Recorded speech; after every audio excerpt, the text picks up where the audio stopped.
2025年了，手机云台已经是一个比较成熟的品类了。除了最基本的防抖增温以外自带补光，好像已经不算新鲜。脱离手机 App 的 AI 追踪，也快成旗舰款标配了。但是你的手机云台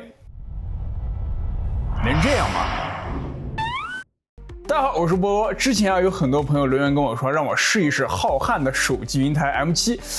这不就安排上了。而且不止 M7我这次一口气还整来了他们从入门到旗舰的3款不同价位的手机云台，顺便也做了一些横向对比。今天我们就来好好聊聊这3款从329到1499元的手机云台都有什么区别，分别适合什么样的场景，而哪款就最适合你呢？ OK， 我们先来快速的看一下这3款云台的外观，它们分别是浩瀚的入门款 X3 SE、性能均衡款 V3， 以及很多人都提到过的旗舰款 M7。其中 X3 SE 和 V3 在外观上非常接近，都是这2年比较主流的折叠设计。折叠后的尺寸很小，可以直接塞进裤兜里，操作按键布局呢也基本一致。除了颜色以外乍一看很难区分。而 M7 就明显不一样了，它的体积稍大，形态更接近传统的相机稳定器。3款云台的三脚架设计也有区别。X3 SE 和 M7 采用的是外置三脚架 ，V3 则内置了一个伸缩三脚架，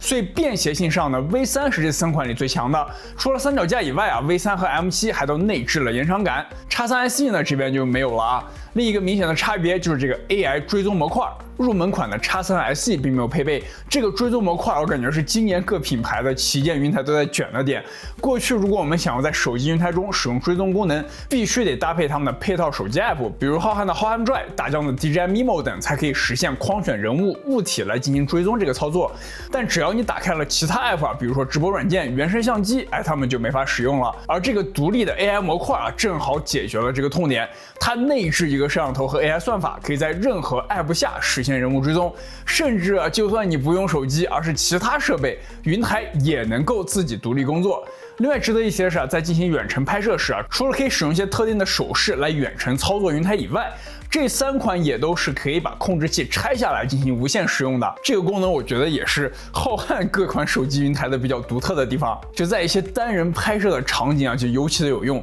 尤其是 M7 甚至还支持10米图传与触屏的功能，并且在触屏上呢几乎可以实现操作云台的所有功能，这也是最让我惊讶的地方。这里值得一提的是官方所给出的图传距离是最高10米，但是在我的测试中，实际上当我离云台距离20米时依旧是可以看到清晰画面的。再搭配它的 AI 模块还可以实现在远距离用手指直接框选你要追踪的目标。没错，相比起 V3 只能独立追踪人物， M7 不仅可以独立追踪人物，也可以在不依赖手机 App 的条件下追踪其他的物体。这里我也分别测试了3款云台的追踪效果，其中 X3 SE 因为没有 AI 模块，我是使用浩瀚手机 App 来进行追踪的。而 V3 与 M7 则通过 AI 模块在 iPhone 16 Pro 的原生相机中直接拍摄。当然，既然不依赖手机 App， 也就意味着不仅苹果可以使用，任何的安卓手机也都是支持这种原生追踪的。整体来看呢，3款云台在追踪方面还是比较接近的，毕竟用的是同一套算法嘛。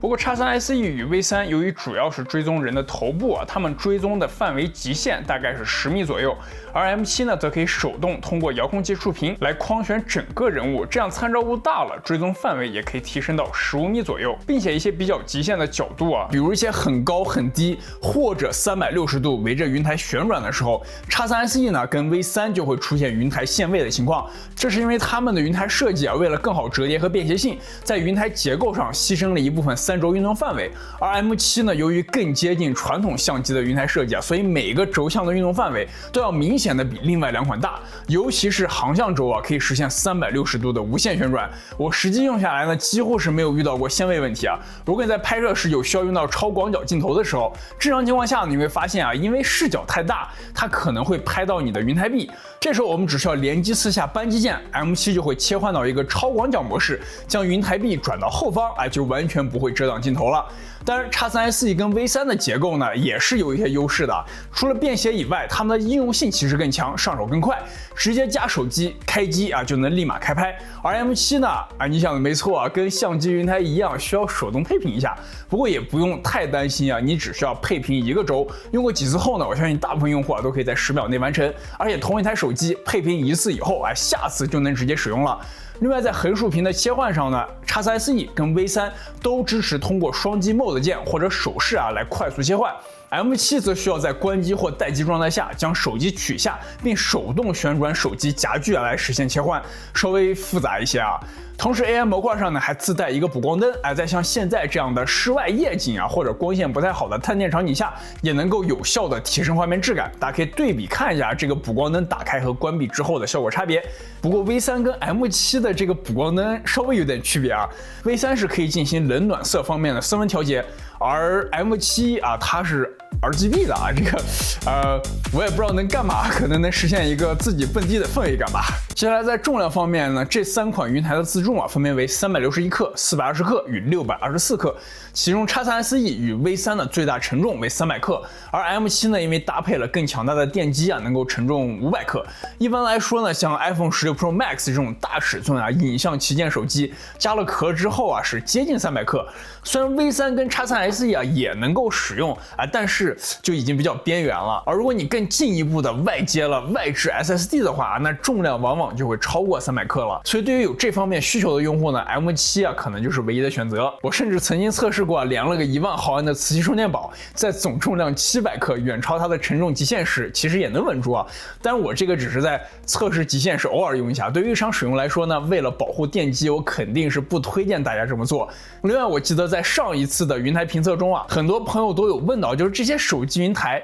是否能够加运动相机，通过 AI 来实现追踪呢？于是我就分别测试了这3款云台搭配大疆的 Osmo Action 3的效果，因为 Osmo Action 3、4以及5 Pro 的尺寸是一致的，所以这个测试呢也适用于4与5 Pro 的用户。首先是直接加上的情况，3款云台呢都是可以加上的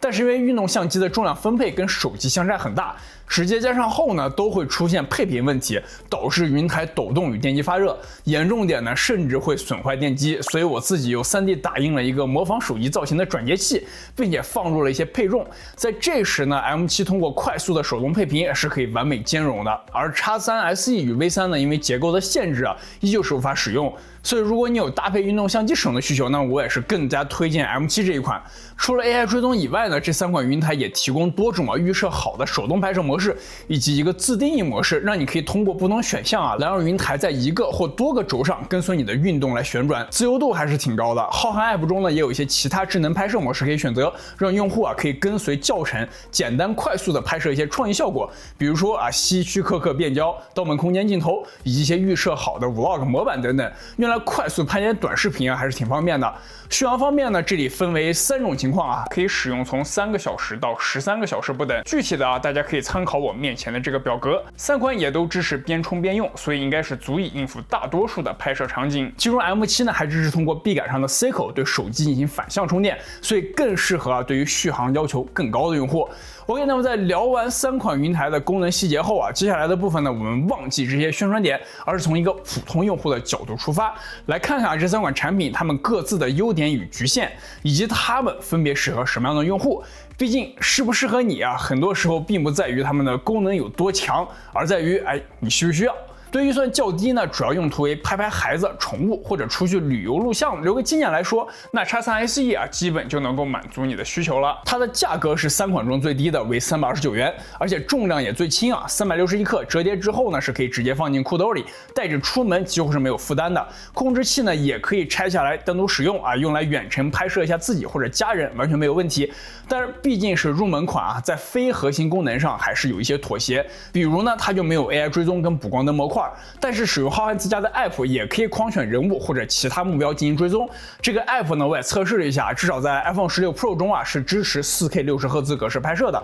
画质上其实没有妥协，但是肯定就没有办法在其他 App 比如说直播或者使用原生相机来实现追踪了。再有就是它的3轴运动范围呢比较有限像一些比较极端的运镜，比如360旋转、大角度运镜之类的就比较容易遇到限制，需要注意一下。那如果你的预算稍微高一点啊，想要一台既轻便又能够随时携带拍摄，还有 AI 模块可以在非官方 App 中实现追踪的设备，那么我认为呢 V3 啊是最值得你入手的一款，它的价格为599啊，只比 X3 SE 高一点，但是具有更强的配置与灵活性。在体积和重量上呢 ，V3 依旧很轻便，只有420克，而且还内置了延长杆和三脚架。相比起 X3 SE 呢，能够拍摄的场景会更多一些，使用起来也更加灵活。最重要的是啊 ，V3 配备了磁吸式的 AI 追踪模块，在任意 App 中都能够使用追踪。但 V3 也是有一些局限性的啊，因为使用了同样的结构啊，它的3轴运动范围啊依然和 X3 SE 啊是一样的，较为有限。但是总体来说呢 ，V3 的综合体验，我觉得是这3款中最均衡的，也是我个人认为啊，对于拍摄日常记录生活的用户，以及像我这样的业余创作者来说啊，性价比最高的一款云台。最后是这个 M7啊，它是1499元，价格是这3款里最高的，但是功能确实也是最猛的。如果说 X3 SE 是入门工具 ，V3 是性价比之选的 ，M7它更像是一台迷你版的专业相机稳定器。首先它的控制器就很牛逼啊，不仅能拆，还能图传带竖屏，你就算离设备10米远啊，也可以适时的观看到拍摄画面，甚至还能直接在屏幕上框选追踪目标，真的就是这个单兵作战神器啊！它的3轴运动范围呢，也是几乎不设限。很难遇到像 X3 SE 与 V3 那样达到限位的情况，承重是500克啊，也意味着基本不管你用哪款手机啊，甚至连上 SSD 挂上麦克风之后，它都能够稳住。如果搭配转接器之后呢，也可以加运动相机啊，但是代价就是它的重量也达到了624克，便携性稍微差一些。即使折叠之后呢，也需要单独放在包中携带啊。对了，这个包也是自带的，不用大家自己去买。所以我认为 M7呢，相比起轻度用户来说，它更适合将手机作为生产力工具的朋友啊，比如说自媒体视频创作者，或者将手机作为相机备机啊，偶尔呢用来拍摄一些素材的专业用户，以及相比起便携性啊，更注重绝对性能的人群。好了，那么今天的视频内容啊，就差不多到这里了。我是菠萝，我们下期视频再见，拜拜。